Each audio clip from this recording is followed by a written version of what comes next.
So, team, we failed obviously with the live. We're going to give it a nudge in the old car interview. Let's get amongst it. Let's give Jaspreet a call.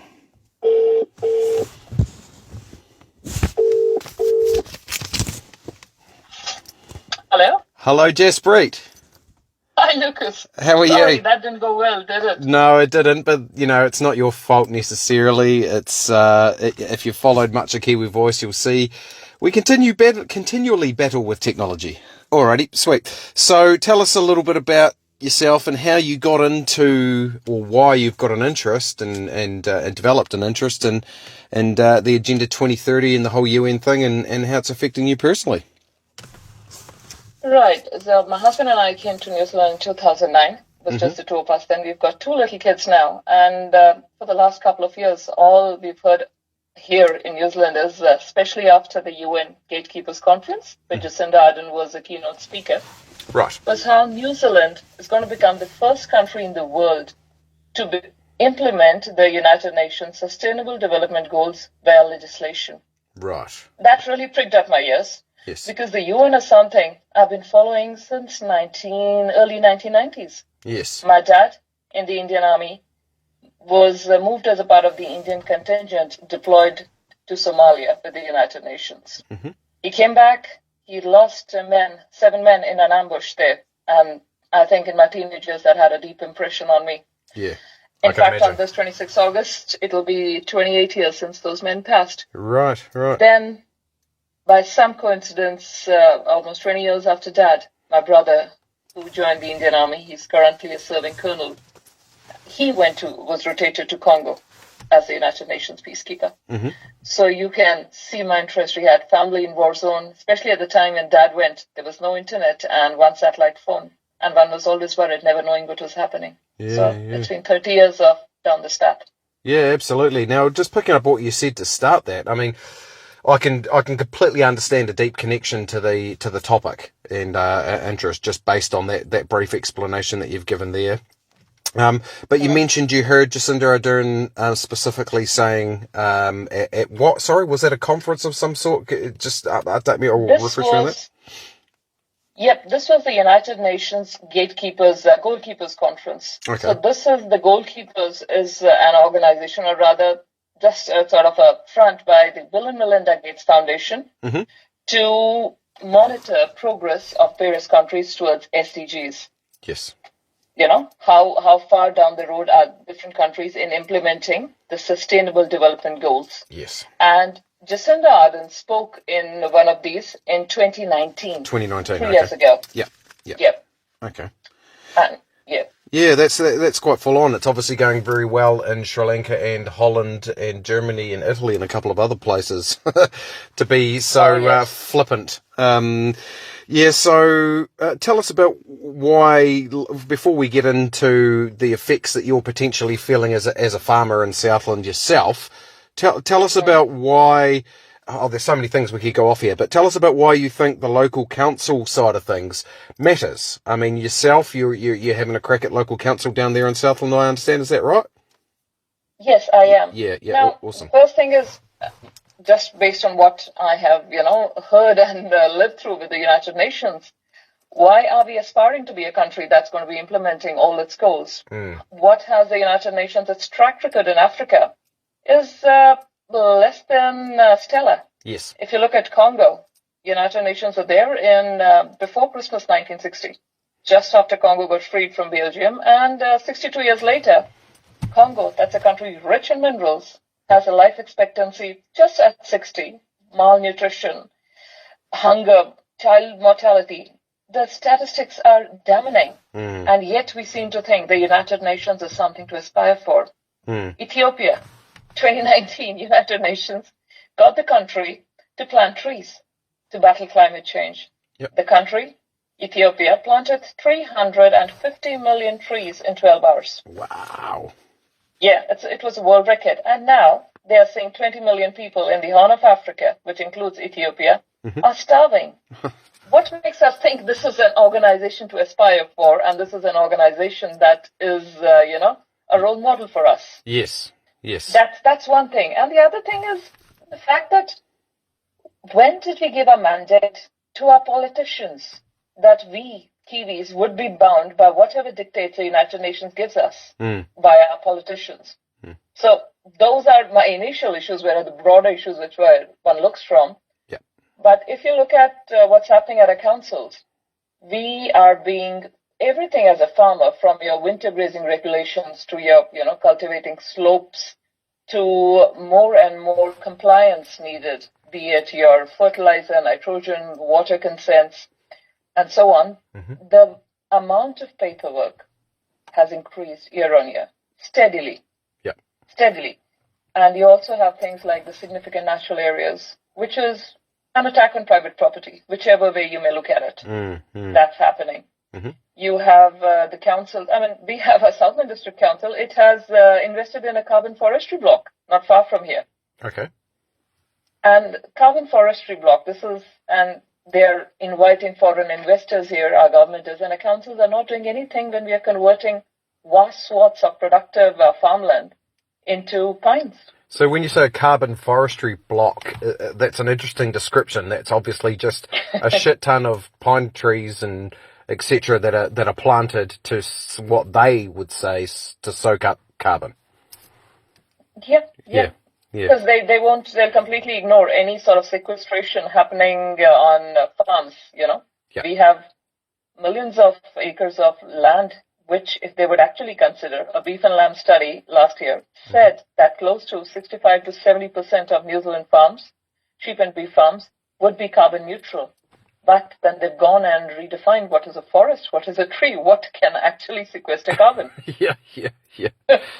Yeah, goodness. So have you received an SNA assessment of your land at this point?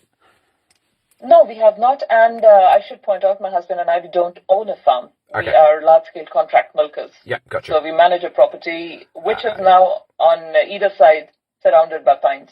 Yeah, okay. So there's obviously some adherence going on there. Yeah, it was interesting. Just what I said, we talked to Matt King, obviously up in Northland there, being a farmer himself, and he just described how he just received essentially in the post one day an assessment of his land and what was an SNA and what wasn't. And obviously we've heard a lot about what's been going on over on the West Coast. Some of the media took that out of proportion, but technically the same kind of thing happening over there. So it's interesting times. Look, tell us about can you see action? You talked about the administration that's increasing year on year in terms of compliance and what you need to do. Other than that, are you seeing what else is going on in terms of now within local government and actions that are relating to some of these SDGs and Agenda 2030? Well, everyone knows the council, but there's a couple of bodies there that I'd like to point out. There is LGNZ. Yep. That's this club called Local Government New Zealand. Yes, familiar with them. It is, it's a lobby body of all these councils. And its job, it says on its website, was to make local voices heard at the center. So in a sense, this was somebody who was supposed to speak up for us. Yeah. That was LGNZ. And if you look at Three Waters, last year, before any consultation began, if you look at local government, most of us are, the biggest thing that's riled us up is Three Waters.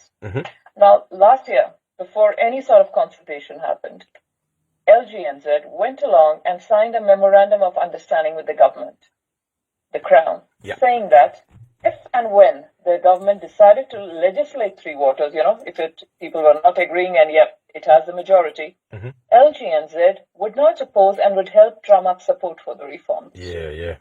Does that sound like the actions of a lobby body? You're sold out by this. Yeah, absolutely not. And I've actually covered that a number of times on Kiwi Voice in different areas, specifically the LGNZ conference that occurred recently, and how the NZ Taxpayers Union were banned from attending. Yes. It's crazy. Now, all of these reforms, they were sold to us, and LGNZ just went along. I have looked at the letter that Castalia Consultants, they wrote for the Timaru District Council. Now, Timaru District Council, incidentally, is the only one that has quit LGNZ. Yeah. You stop paying the annual subscription. It's overall across the country, they get close to $4 million in annual subscription, this lobby body. Yeah. So for Timaru, Castalia wrote a special report, and it said that these reforms, which declare that if we sign up to them in 2050, my annual water rates will be like less than $2,000, and if I don't, it will be closer to 10,000. They said they're based on assumptions, Massive which are assumptions. completely ludicrous. Yeah, massive assumptions. Completely ludicrous, saying that New Zealand needs to invest the same per capita as Scotland. New Zealand councils on their own would do nothing till 2050, for the water infrastructure. And that joining up to this would lead to a 50% increased efficiency where you look at your OPEX and CAPEX. This is unheard of. We only need to see what the amalgamation of all these polytechnics did. The superstructure, the super polytechnic that was created, it's in a $110 million hole. Yeah. In its first year. Yeah. First year. And they've decided that Three Waters pay the communities $2.5 billion in return for assets worth over $100 billion. Yeah. And deal of the century. Yeah, absolutely. And, they're obviously going to have arguments to the contrary about debt and other bits and pieces, but whichever way you cut it, it's, it is a grab of sorts. I mean, it's interesting to hear you say about LGNZ. I wasn't actually aware that it was only Timaru that totally exited the LGNZ membership. I talked to Sam McDonald at the Christchurch City Council here, and he's not a fan of LGNZ at all. And he was allowed to speak on behalf of the Christchurch City Council, opposing Three Waters quite strongly. Yet they are obviously still members of LGNZ. So, it's interesting times in that regard. What do you think is the most? Sorry, you go. Yep. So that is one body, Lucas. But the other that is more worrying is LGFA. LGFA? LGFA. Yep. It is the local government funding agency. It's www.lgfa.co.nz. As soon as you say funding agency, we know we're in trouble. Not really. This agency was set up about 10 years ago. Okay. They said we'll get councils money for all the compliance costs and everything that they need, assets and so on, from on rates that will be more favorable, on terms that will be more favorable than commercial banks. Right. So they issue bonds to investors and they get money, which the councils borrow. Now, if I go to LGFA website, I go to sustainability, and under that I go to Green, Social and Sustainability Lending. They call it the GSS. Okay. It opens up to a web page that says that LGNZ will now onwards seek to finance or refinance via councils projects and assets that deliver positive outcomes contributing towards meeting the UN SDGs. So these loans, they have essentially, like out here in Southland, we've got 160 bridges that need repair. Yep. Right? Yep. In this area.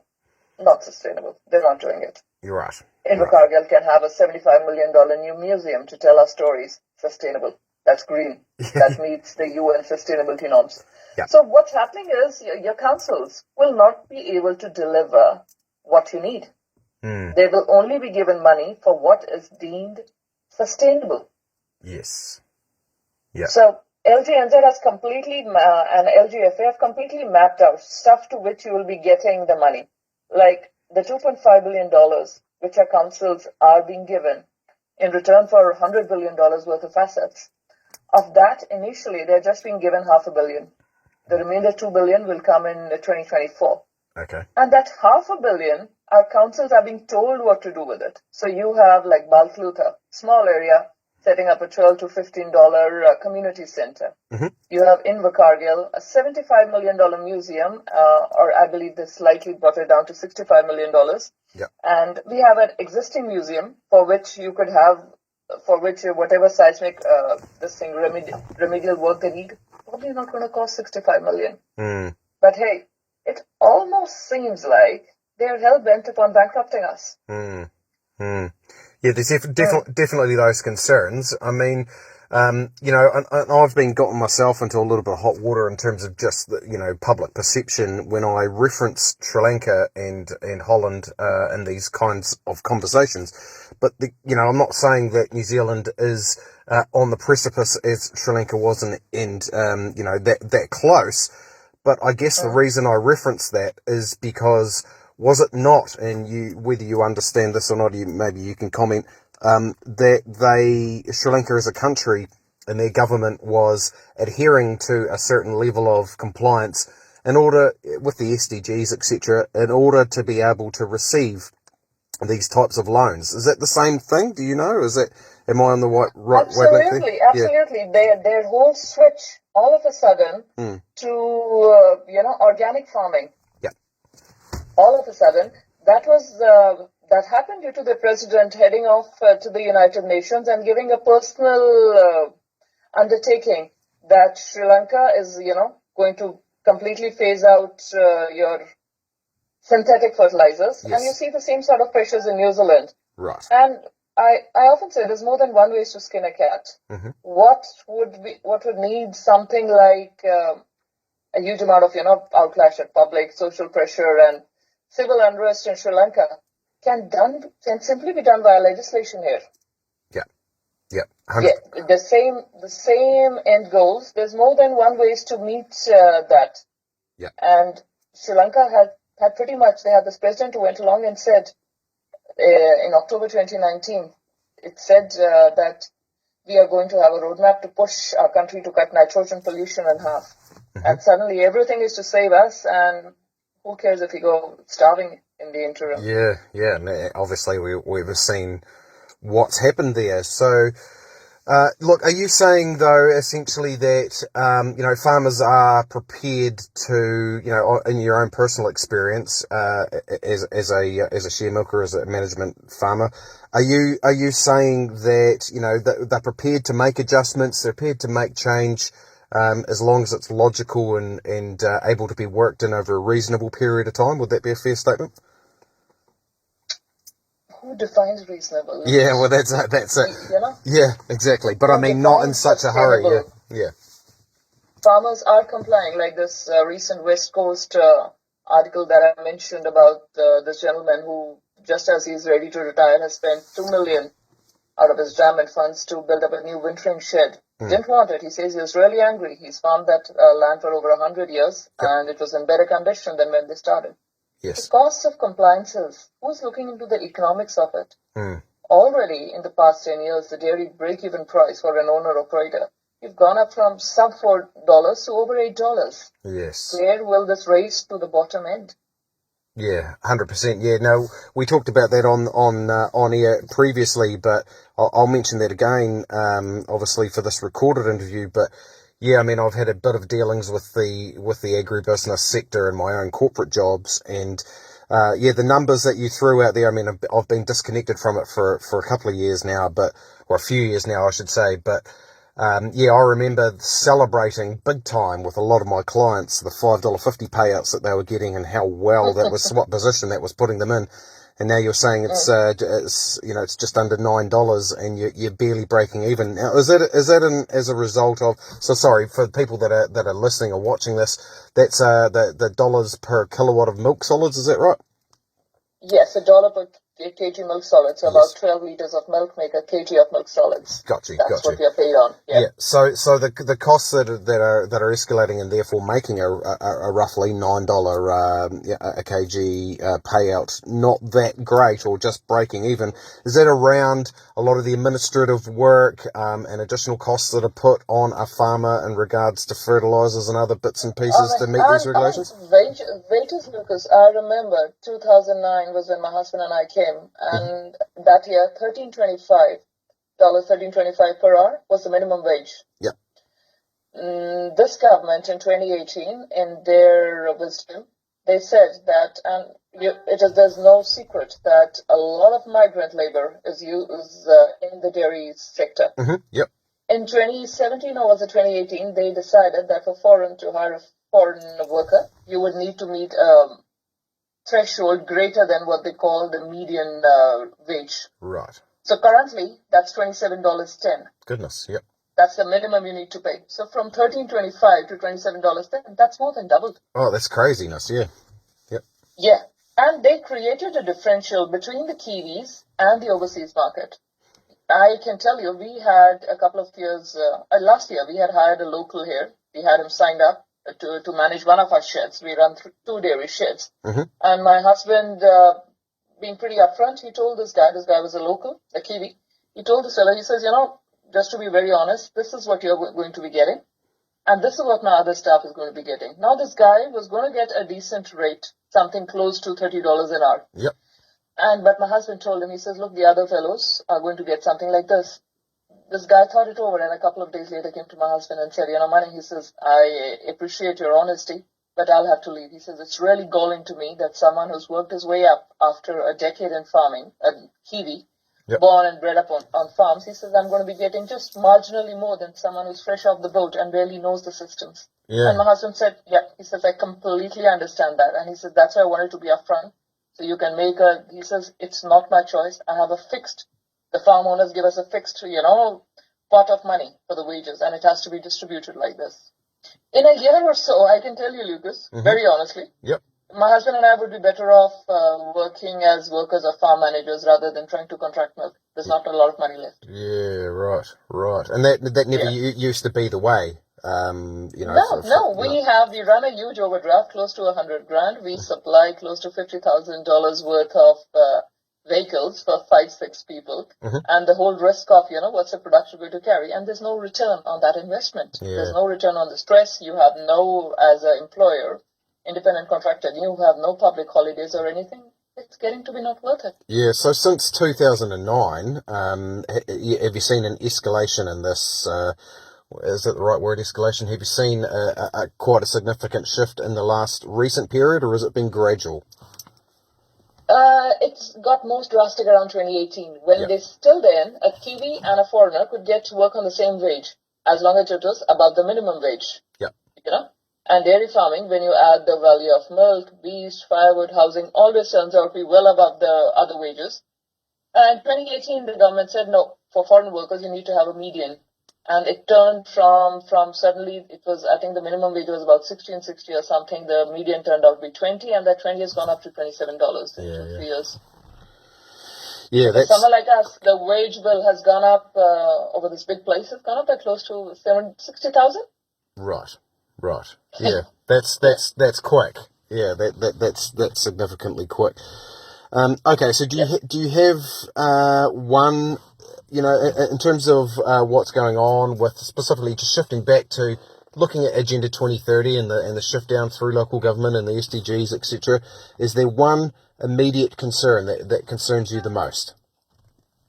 The climate crisis. Yeah. The SDGs completely, and I mean completely, hinge on the climate crisis. Yeah. That narrative has to be kept up. Yeah. It is driven by all our industrial lobby bodies, by all our politicians, by all our schools, into our children. Yes. I mean, wasn't it, I think last month when Jacinda was in the US, she mentioned that the biggest security threat for the Asia Pacific and Southeast Asia and this area is climate change. Yeah. And the biggest security threat is climate change. Yes, and it's touted out there a lot in alternative media, but it's a fair point. Nearly everything is made about emissions. Yes. Auckland Council yesterday released a plan where they said the average Auckland has to reduce that. And did you note that one word in that plan? They said Auckland Council has released an uncosted plan. Uncosted. Yeah. What does that even mean? Yeah, Everything has a price. Yes, absolutely. Yeah, I mean if I often say if things didn't have a price and everything is invaluable, New Zealand, our Farm Act would be funding every single life-saving drug there was. Yeah, of course. We wouldn't have to fly across the ditch to access medication. Yes. Yeah, 100%. Yeah, no, I did see the Auckland Council announcement. It's fairly strong. And it sounds like they're gonna get stuck into it. So, and interesting times. And my personal opinion, Jaspreet, is that I believe the climate is changing. Whether we it always has, always has, and whether Kiwis, whether humans are having an effect on that, maybe. But is it to the point where it's the crisis that was going to come in 2008 and 2012 and 2015, 2019, and none of these things have occurred according to what they're telling us? Let's look at the global figures. Our share of the world's gross emissions, not net, is 0.17%. Yes. Farming, that is supposed to be, absolutely trashing everything. Our share is 40% of that, so about 0.08% gross, not net. Yes. They are not counting sequestration, otherwise you'd be close to carbon neutral. Yep. You look at China, India, there is coal, there is fossil fuel, there's everything. Is a country which is responsible for negligible carbon emissions. Now, we are not even going into the whole issue about how beneficial or how dangerous is carbon. How much heavy lifting are we supposed to do? Our teaspoon of greenhouse gases, are we now supposed to? China has just undertaken major coal exploration. India's coal mines are pumping. Yep. And are we supposed to do the heavy lifting for that? We're just a country of 5 million, and we are more than doing our bit. Oh, you've said exactly what's in my head there, Jaspreet, and I love the way you put that in terms of the teaspoon. I like that. I appreciate that assessment, because you're exactly right, and that's a lot of comments that I share around, not just on Kiwi Voice, but on other mainstream platforms as well, when I can get the chance to comment there, is we are tiny. What are we doing attempting to lead anything in this regard? Doesn't mean we should do nothing, but it certainly doesn't mean we should be leading anything at all. So I'm 100% on board with you there, because we are completely negligible country of 5 million down in the Pacific. But you do remember that Jacinda has said that we'll be the first country in the world to have the SDGs in our legislation, and we are the first country in the world going on that same path to have a price for carbon, a carbon exchange. We have deliberately skewed incentives. Yes. Now, what's happening is 2018, they brought in this something called as a SFS, your Special Forestry Scheme, or Special Forestry Test. What this test was, that it essentially allowed foreign investors who want to come into New Zealand and convert vast swaths of pastoral land into pines. It extended a red carpet by saying that you no longer need to prove an economic benefit to New Zealand. Yes.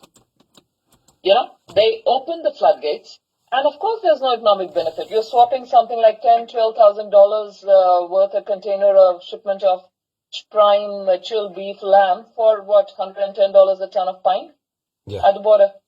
You are decimating rural communities, less jobs, less kids go to school, less people to fund the rates, less people using the community hall. I see this firsthand here, Lucas. Firsthand. Yeah. It is a very deliberately wrought destruction, and yet David Parker last week had the balls to say they are changing it and they will now demand that they show an economic benefit to New Zealand. I'm guessing very soon the word benefit will be redefined. Yep, I 100% hear you. Hey, look, I'm getting a little short on time, so we'll get close to closing it off. But what I did really want to ask you, this has been really insightful, and I've really appreciated it. I did want to ask you though, I do want to get your comments on the hit piece. It's the only way I can describe it, of what's been going on and stuff with obviously the attacks on pretty much everyone that's speaking something opposite and has any kind of platform to the mainstream narrative. And you, yourself, and Jill, with your work with Voices for Freedom and your running for council, were specifically targeted. Was it this morning or yesterday? I believe it was yesterday, and I believe there's something coming again tomorrow morning, because I had something from a reporter in my mailbox, which I ignored. Were they asking you for comment? Were they asking you for comment? Yeah, they're asking for certain comments. Oh, so they were definitely doing their actual journalistic job for a change and actually asking for comment. Yeah. I think I've become cynical in the last couple of years, seeing how words are twisted. They have, and now I don't speak for VFF, those ladies are, strong enough and sensible enough to manage on their own. But speaking personally, they called me a Southland farmer who thinks that the United Nations is out to enslave humanity through Agenda 2030. That's right. Yeah. And I don't think I've ever used the words enslave humanity together. And the only defense they offered was, but the SDGs are actually a way to improve the global living standards. Now, going by what the UN has done in Africa and others, I know what is on. But at the end of the day, the truth does not change, Lucas, regardless of how many or how few believe in it. Yes. That remains the same. Yep. That remains the same. 100%. And I've had this debate with a few people on Kiwi Voice and other platforms, because you read the SDGs, the 17, I think it is. And and every single one just sounds lovely, wonderful. It's like, something we should all aspire to. But obviously, putting them into practice is something completely and utterly different. It's easy to dismiss those thoughts and concerns when you look at it. They seem to love diversity unless it's diversity of thought or opinion. Yes. Correct. Yes. Correct. 100%. Yes. Hey, look, I will need to cut us a little bit shortly. We've gone a little bit over half an hour, though. I've really enjoyed talking to you, Jaspreet. We'll perhaps do this again in the future. Thanks for persisting with all of the technical issues we had, but we've got a good recording. This will be up tomorrow for you. If you want to see that, I would say I'll give that a quick edit before I head to bed tonight. It's been awesome talking to you. Keep doing what you were doing. Keep speaking up. It's been awesome talking to you. Thank you so much for your time, Lucas. And no intention of going gentle into the good night. I will be here. You're a legend. Thanks, Jaspreet. We'll talk to you again soon.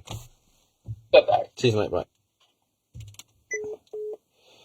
Well, that was some interview team. Apologies for the lighting as it's dropped off, but, give us a bit of mood. I really enjoyed talking to Jaspreet. It's been awesome. Stay safe, stay free, and we'll see you again real soon.